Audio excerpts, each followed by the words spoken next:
I used to think paranoia was just your brain playing tricks on you. Nothing more than static noise when life gets too quiet. But now I know better. Now I understand it's a warning. A whisper from the part of you that still remembers what it means to survive. It all started 3 weeks ago. I was coming home from work, late as usual. The streetlights flickered overhead like dying fireflies. The rain had just started, painting the pavement in shimmering streaks. My apartment building looked especially grim in the storm. An old brownstone with rust-stained bricks and windows that never quite shut right. That's when I noticed the envelope. It was wedged in the metal slot of my mailbox, damp and sagging from the rain, but sealed tight. There was no return address. Just my full name, Alex Mercer, scrawled in inky cursive across the front. I hesitated. Something about the handwriting made my stomach clench. It looked fresh, as if someone had written it just moments before I arrived. Inside was a single sentence, 11 words, no punctuation. I know what you did at the lake house, Alex. I remember feeling cold, like real, physical cold. Not fear, not confusion. Just the kind of chill you get when you realize something you buried long ago has clawed its way back to the surface. No one was supposed to know about the lake house. No one alive, anyway. I stood there in the hallway, soaked and shaking, replaying those words in my head like a broken record. I wanted to believe it was a prank, a mistake, maybe some sick joke from someone who got the wrong address. But deep down, I knew this wasn't a mistake. This was personal, and it was only the beginning. That night, I barely slept. I kept the letter on the table beside my bed, as if staring at it would change the message. Around 3 a.m., I thought I heard someone walking in the hallway outside my apartment. Slow, deliberate footsteps. But when I checked, the corridor was empty. I tried to brush it off, told myself I was just on edge. I even considered burning the letter, pretending it never happened. But the next morning, I got the call. No number, no name, just my voice on the other end of the line, whispering something I'll never forget. You can't hide from yourself, Alex. It wasn't a prank. It wasn't AI. It was me. But wrong. There was a weight behind it, like someone was peeling off pieces of who I was and trying them on. And that's when I realized this wasn't just someone watching. It felt like someone was copying, learning, becoming. And I think they already started. I hadn't been back to the lake house in years. Not since that night. It was supposed to be forgotten, sealed behind boarded up doors and burned memories. I'd even convinced myself that what happened there wasn't real, just trauma. A bad dream I chose never to wake up from. But after the letter and the call, I felt it calling me back. I couldn't think straight. I kept pacing. I kept hearing that sentence in my head. I know what you did. The more I tried to deny it, the louder the guilt screamed. I hadn't been to the lake house in years, and yet somehow, I knew that whatever this was, it started there. Maybe I thought going back would give me control. Maybe I thought I could end it. Or maybe I just wanted to see if it would follow me there. So I packed a bag, got in the car, and drove 6 hours straight. The highway blurred past like a dream I couldn't wake up from. I barely remembered the turns, My hands clenched the wheel so tight my knuckles whitened. Every few minutes I'd glance in the rearview mirror, not for traffic, but for something else. Something I didn't want to admit I was expecting to see. The house sat on the edge of Crescent Lake, tucked between dying pine trees like it was trying to hide. The wood was warped, the paint peeled off like rotting skin. The windows, those damn windows, still wore the blacked out tape I'd put up years ago. I never wanted to see outside from in there again. I left the engine running. The key still worked. I don't know why I expected it not to. The door creaked open, and that familiar scent hit me all at once. Mold, ash, and a faint trace of something metallic. I stepped inside. The furniture was exactly how we'd left it. Dusty, sagging, untouched. The couch still had the blanket he used, and I hated that I knew exactly who he was. The floor still bore the stain we couldn't clean, and on the fireplace mantel, where there used to be a family photo, there was something new. A Polaroid. I walked toward it, every step heavier than the last. The photo showed the front of the lake house, from the outside. Taken just recently. The windows were taped. The porch light, long broken, was glowing. My car was in the frame. I stared at it, throat dry, when I heard something from upstairs. Thunk. It wasn't loud, just enough to freeze me. Then again, thunk thunk. Someone was walking around up there. My mind raced. It had to be squatters, maybe a drifter. Someone who found the house abandoned and made it their own.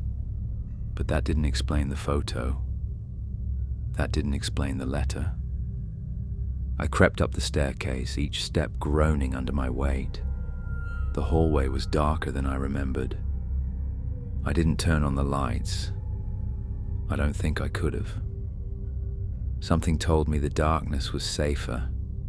When I reached the bedroom at the end of the hall, the one where it happened, I saw the door was open.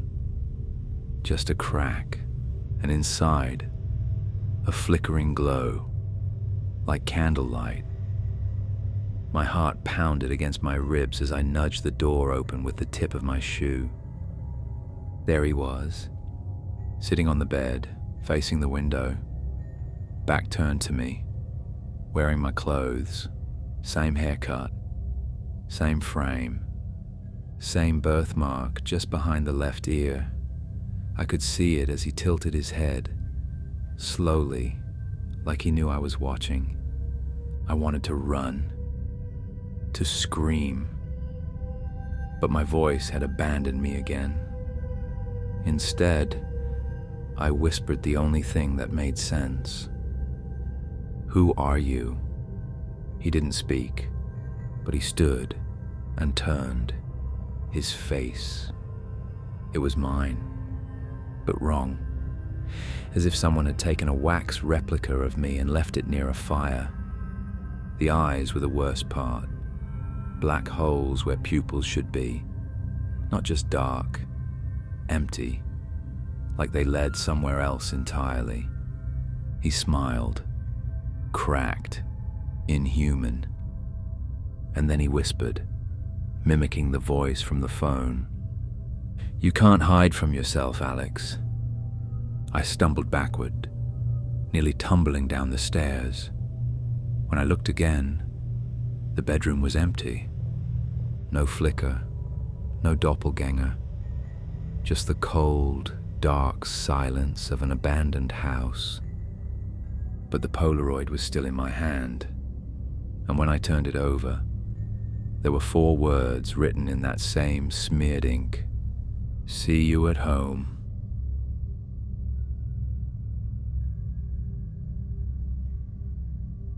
I didn't drive home that night. I didn't drive anywhere. I sat in the front seat of my car with the Polaroid in my lap, gripping the steering wheel so tight I think I cracked the vinyl. The words on the back, "See you at home," were still wet when I read them. That shouldn't have been possible. I checked the back seat, the glove box, even the trunk. I don't know what I expected to find. Maybe another photo, maybe him. Eventually the sun began to rise, but it didn't feel like morning. It felt like the world was pretending everything was normal, faking daylight, just enough light to make me doubt what I saw. But I knew better.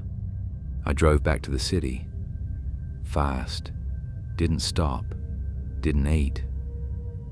I reached my apartment around noon. Everything looked the same from the outside. The same neighbors, the same creaky elevator. But the second I stepped inside my unit, I felt watched. I don't mean in that paranoid, maybe it's my imagination kind of way. I mean actually watched. Like a presence was crouched in the corner of the ceiling, breathing quietly, just out of view. And then I saw them. The photos, a small stack of Polaroids, sitting neatly on my kitchen table. I didn't put them there. I hadn't even been gone 24 hours. Hands trembling, I flipped through them. The first showed me brushing my teeth in the mirror. The angle was wrong, like it had been taken from inside the medicine cabinet. The second, I was asleep, mouth slightly open, the time on my bedside clock showing 3:33 a.m. The third, I was watching TV, remote in hand, eyes glazed over. The last one stopped my heart. It showed him, the doppelganger, standing over my bed, his face bent low toward mine as if whispering something into my ear. The timestamp on the photo read, "Tonight, 3:33 a.m. Like a prediction, I dropped the stack. Photos scattered across the floor. That's when I noticed it. On the back of the final Polaroid, a single word scrawled in red ink. Soon. I didn't sleep that night. I left every light on, every door locked. I even wedged a chair beneath the bedroom doorknob like I was 12 again.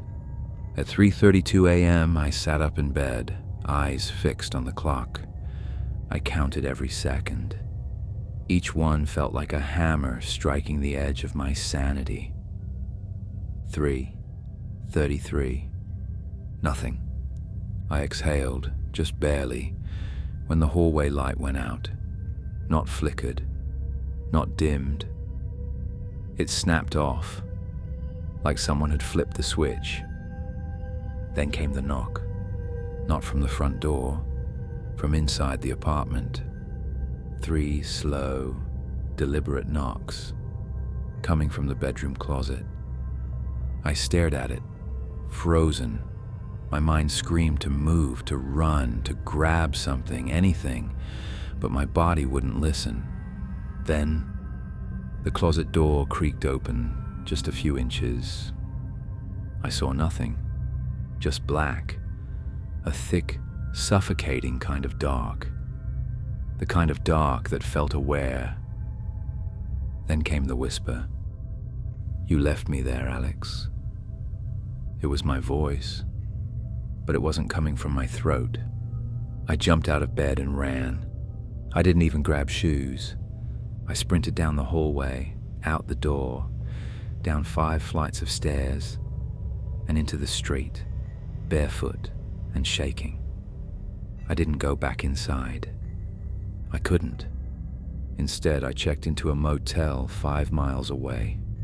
Cheap, filthy, but the lights stayed on. Or at least, I thought they would. When I finally checked the clock again, it still read 3:33 a.m. It hadn't moved. Time was stuck. and when I looked in the mirror above the dresser, I saw him again, standing in the corner, closer than before. I didn't turn around. I couldn't. I just stared at the mirror, frozen. I don't know how long I stayed like that. Seconds, hours. The reflection never moved, but the air in the room kept getting colder, heavier, like it was pressing me down into the mattress. Eventually my eyes closed on their own, and when I opened them again, it was morning. I left the motel without showering, brushing my teeth, or even changing clothes. My eyes were bloodshot, skin clammy, and hands trembling. Every mirror I passed felt like a threat. I avoided my reflection like it could reach out and pull me through. I had one plan: find answers. I needed to know what was happening to me, why he looked like me, why he was following me, why I kept hearing my own voice coming from places it didn't belong. I did what anyone would do when they're losing their mind. I went to a library, specifically the university archives. There had to be something: local folklore, doppelganger myths, even just a scrap of sanity I could cling to. The woman at the front desk barely looked up as I signed in. I told her I was researching personal identity disorders. She nodded like that was normal. The shelves smelled of dust and forgotten thoughts.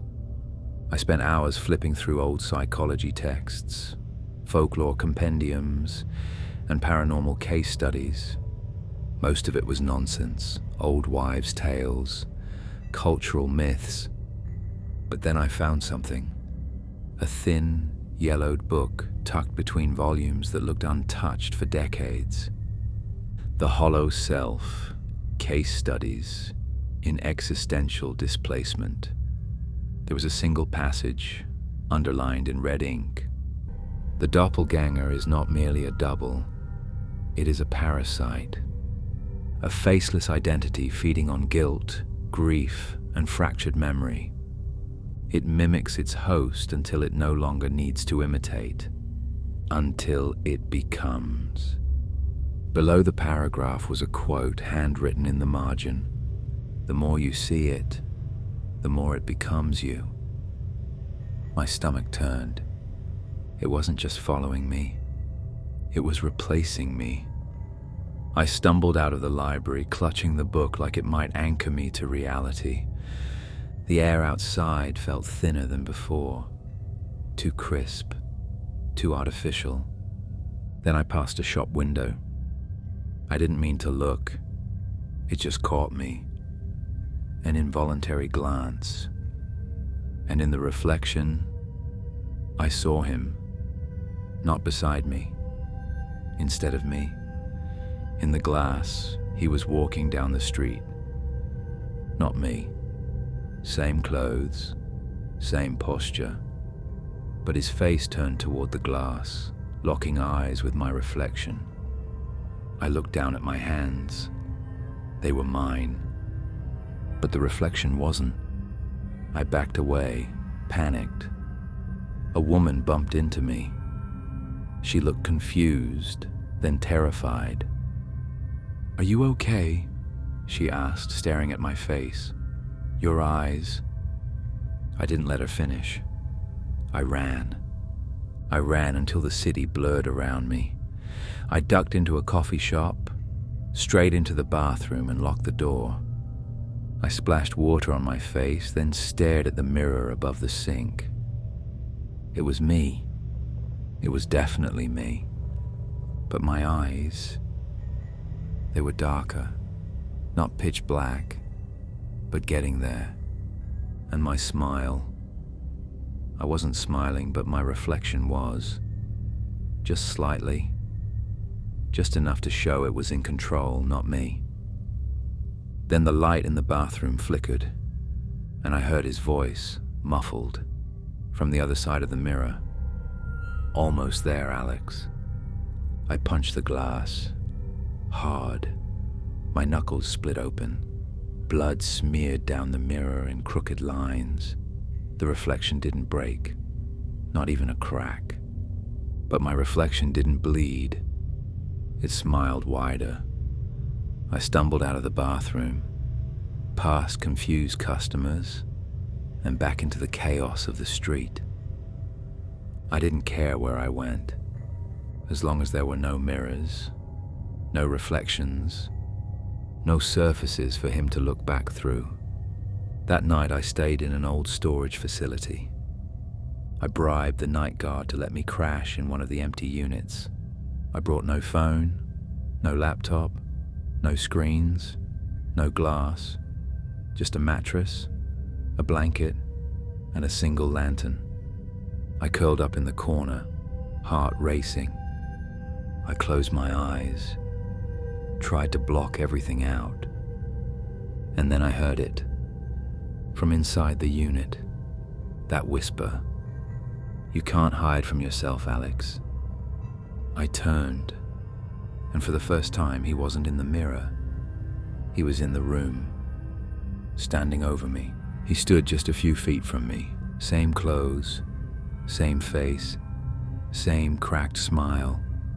But this time there was no glass between us, no reflection, no window. He was here, breathing, watching, real. I froze. My body didn't respond. I wasn't paralyzed, just overruled. Like my instincts, my will, had been disconnected. I could blink, I could breathe, but I couldn't scream, couldn't move. He took a step closer. I heard the creak of the concrete under his foot.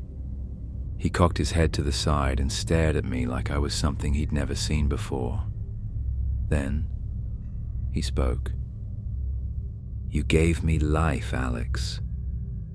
His voice was my voice, but stripped of all warmth, like listening to a recording that had been dragged across gravel. "The moment you buried what happened at the lake house, you carved out space. I filled it." I shook my head. "You're not real." He smiled wider. Cracks in his cheeks deepened like dried clay. "You keep saying that, but here we are." He crouched down inches from me. I could smell the decay on him. Wet soil, mold, something chemical.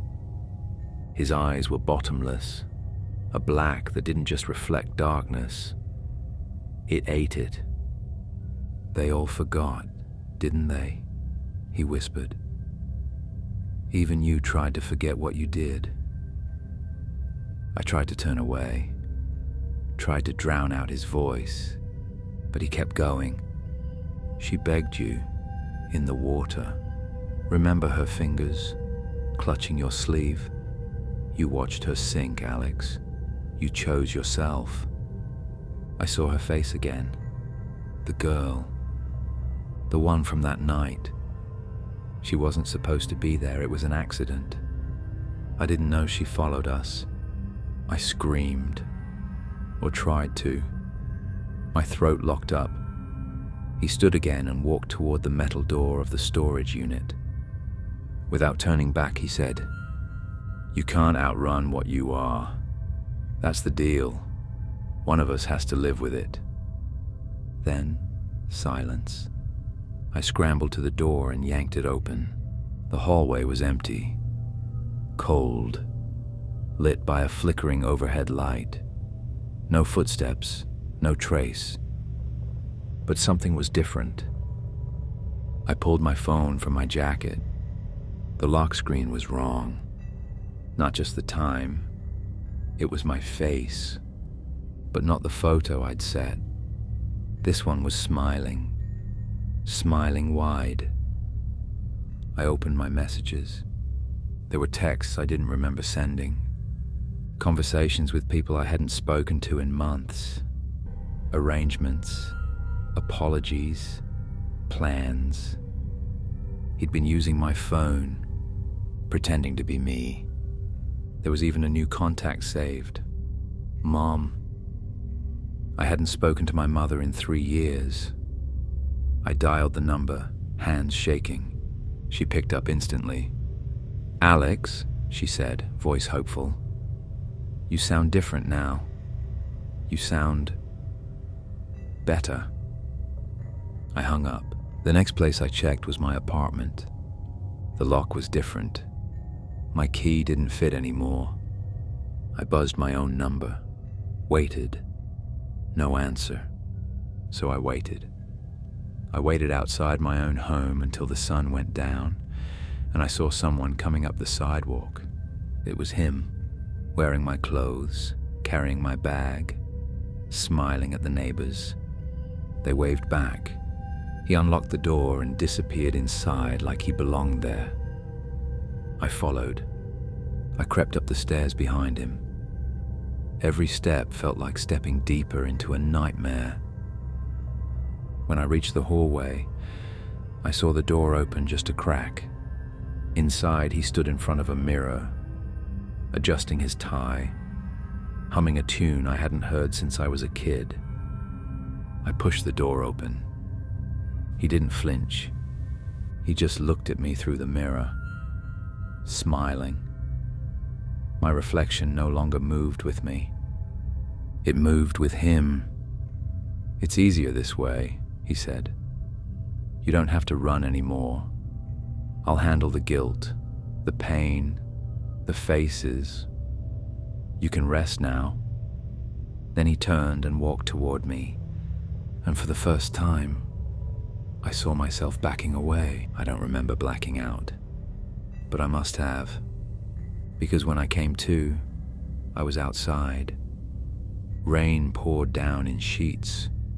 The streets were empty. I was barefoot. The soles of my feet scraped raw against the sidewalk. My clothes were different, clean, dry, not what I wore before. I was standing in front of my apartment building, but I didn't live there anymore. He did. I walked up to the glass door and peered through. My old doorman sat behind the counter, eyes locked on the security feed.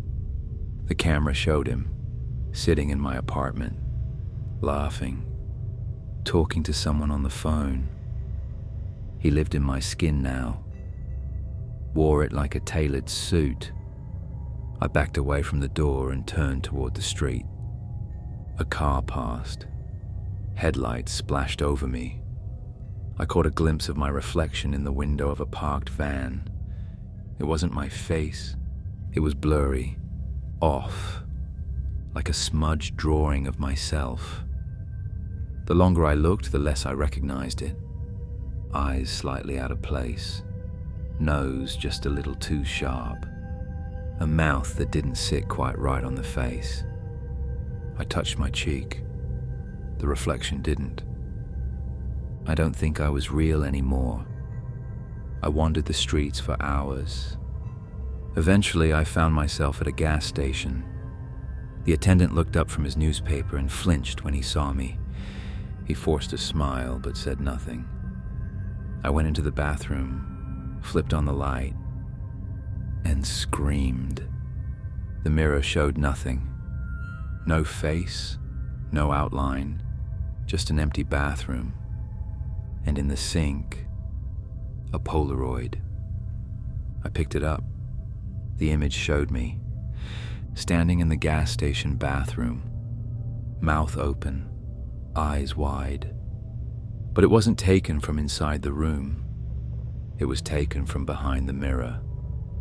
On the back, 3 words. "It's your turn." The mirror flickered. Then I saw him. Not in the room, not beside me, inside the mirror. He looked calm, peaceful, at home. "You ran," he said. "Now you forget." And I did. Everything started unraveling. My memories, names, birthdays, the lake, the girl, faded like mist in sunlight. I staggered out of the bathroom, into the cold air. I didn't know where I was, who I was. My thoughts weren't mine anymore. They came in whispers, like I was remembering someone else's life. And then I heard it, my voice, from behind. "Hey," it said gently, "you dropped this." I turned. He stood there smiling, holding out the Polaroid, the one I'd just seen. My lips moved without command. "Thanks." And I took it. In that moment, something clicked. Not in my mind, in reality. Like a puzzle snapping into place. Like a story reaching its end. Because it had. He walked away. Calm. Confident. And I stood there, holding a photo of a man I didn't recognize, wearing clothes I didn't remember putting on. I checked my pockets. No wallet, no ID. Just a folded piece of paper, a note, written in my handwriting. The stranger who knew my name. I looked up at the street. A woman walked past with her child. She glanced at me, then did a double take. She grabbed the child's hand, pulling them closer. The kid asked, "Mommy, why does that man look so weird?" The woman shushed him, eyes still locked on me. I walked away, into the night, into nothing. I'm writing this now from a motel that doesn't exist on any map. The desk clerk didn't speak, just slid me a key and nodded. There are no mirrors here, no reflections, only silence. But I can feel him, still out there, still living my life, and I'm starting to forget it ever belonged to me. My name is Alex Mercer, or at least I think it was. And if you're reading this, check your reflection. Make sure it still moves when you do. Because once he chooses you, you stop being you, and you start becoming the stranger.